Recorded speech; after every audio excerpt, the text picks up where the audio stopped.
네, 여러분께서는 다채로운 뉴스 반찬 본격 뉴스 배달쇼 8부채를 듣고 계십니다. 이번 순서는 키워드에 대해서 SBS에서 가장 잘 아는 기자를 영상통화로 연결해 좀 더 자세히 알아보는 이슈콜 순서입니다.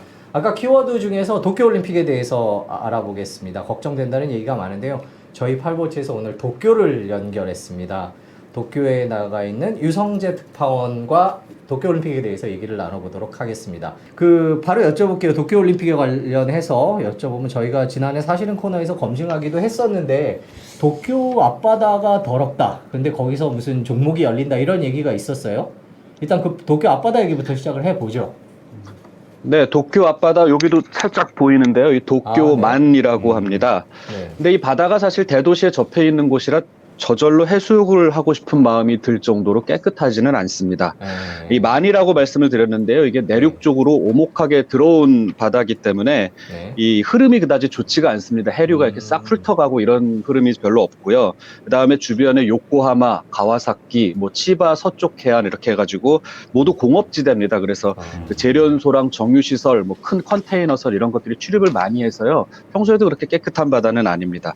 또 도쿄 북쪽, 지도를 보시면 아시겠지만 북쪽에서 큰 강 3개가 이렇게 도쿄를 통해서 이 바다로 흘러드는데요. 네. 이 바다로 흘러드는 이 도네가와 아라가와 스미다가와가 이 크게 보면은 인구 한 4천만 정도가 사는 도쿄 전체 권역을 흘러내려오기 때문에 생활하수 문제도 무시할 수가 없습니다. 도쿄만에는 이 예전에 막부 시대에 그 포대를 설치하기 위해서 이 매립을 곳이 있는데 그곳이 지금의 오다이바입니다. 이 오다이바에서 이 큰 땅이 많아서요. 여기다가 이제 도쿄도가 뭘 밀어내고 건물을 지어서 체육관들을 많이 지어놨습니다. 거기서 이제 올림픽이 열리는 건데요. 경기장도 많이 지었고 또 이 바다에서 수상 경기도 열립니다. 이 트라이애슬론 3종 경기의 수영 종목 그리고 바다에서 진짜 수영을 하는 오픈워터 종목이 열리는 곳이 뒤에서 보이는 오다이바 해변인데요. 지난 8월에 여기서 대량의 대장균이 검출이 됐고요. 또 악취를 풍기는 갈색 거품도 포착이 돼서 일부 사전 대회가 취소되기도 했습니다. 사실 그래서 수질이 그렇게 좋은 것만은 아니다.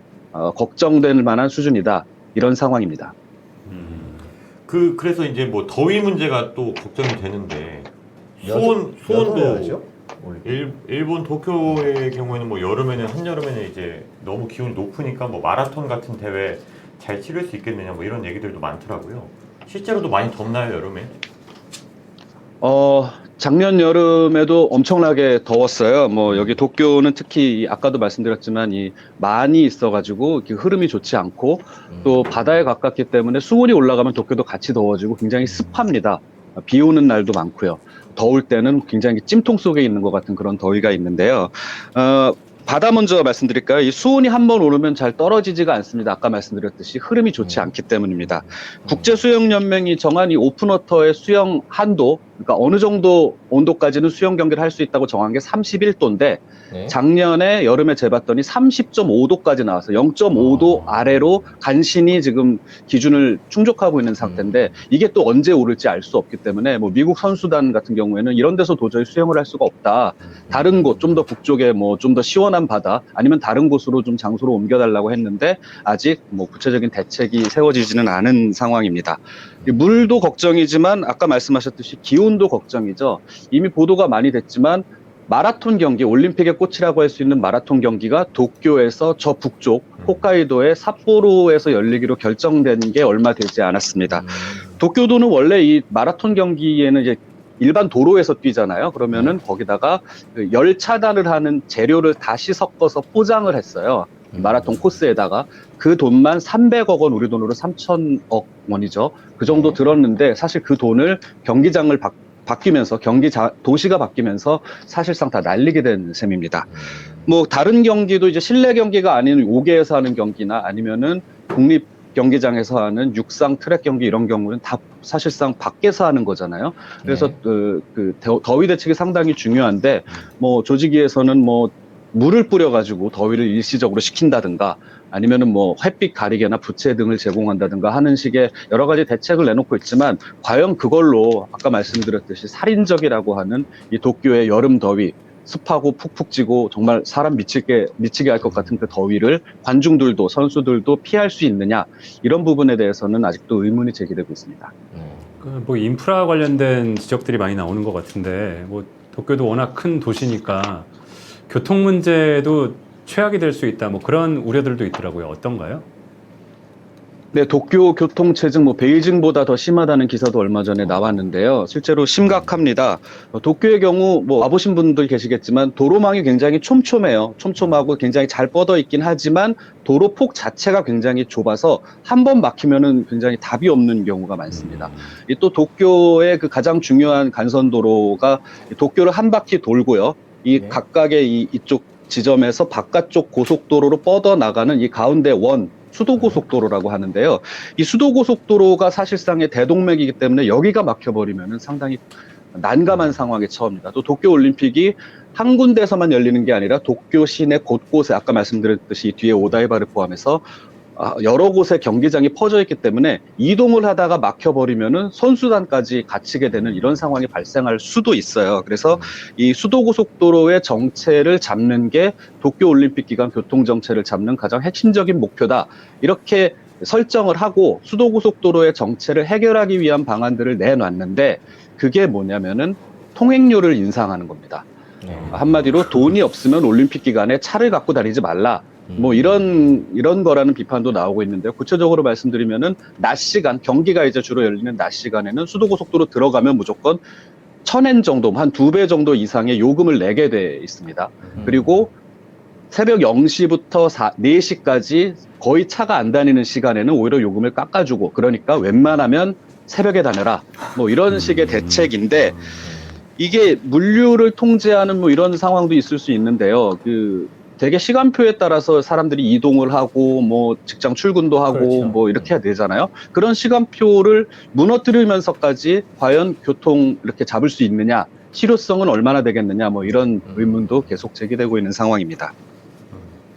그 우길기 문제가 계속 끊이질 않고 있는데, 그거에 대해서는 조직이나 네. 일본 정부 측에서 어떤 뭔가 근본적인 대책 같은 걸 좀 내놓은 게 있나요?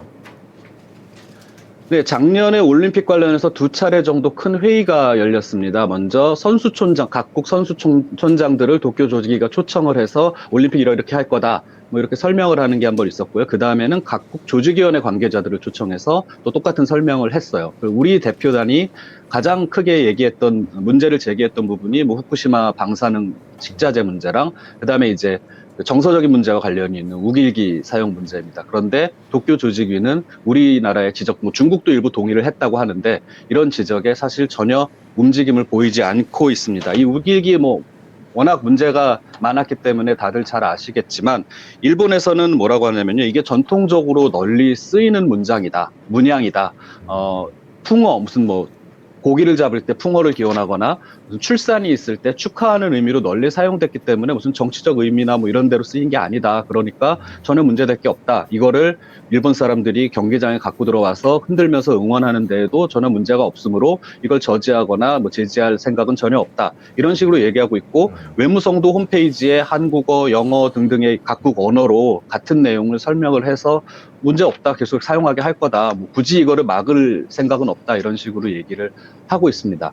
그런데 문제가 되는 게 2008년에 베이징에서 올림픽이 열렸었죠. 이때 일본에서 이제 일본 선수들 응원하러 많은 사람들이 응원을 갔는데, 베이징으로.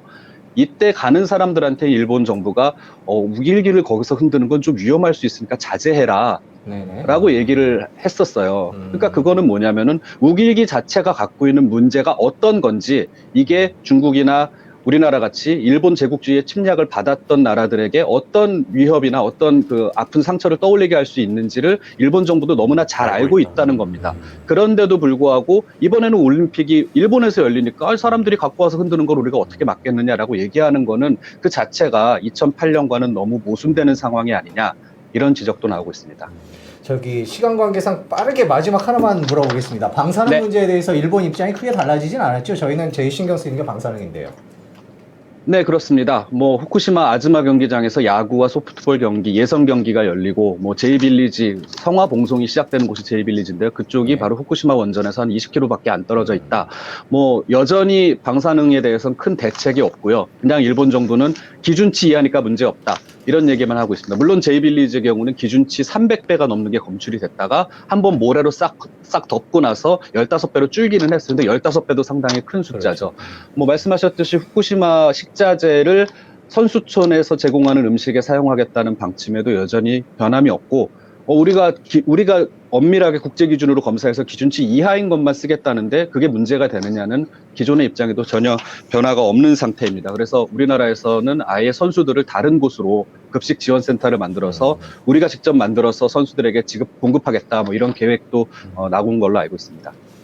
네, 지금까지 도쿄에 있는 특파원 유성재 특파원과 얘기를 나눠봤습니다. 올림픽이 점점 가까울수록 더 얘기가 많아질 텐데요. 그때마다 또 연결해서 소식을 들어보도록 하겠습니다. 바쁜데 고맙습니다. 감사합니다.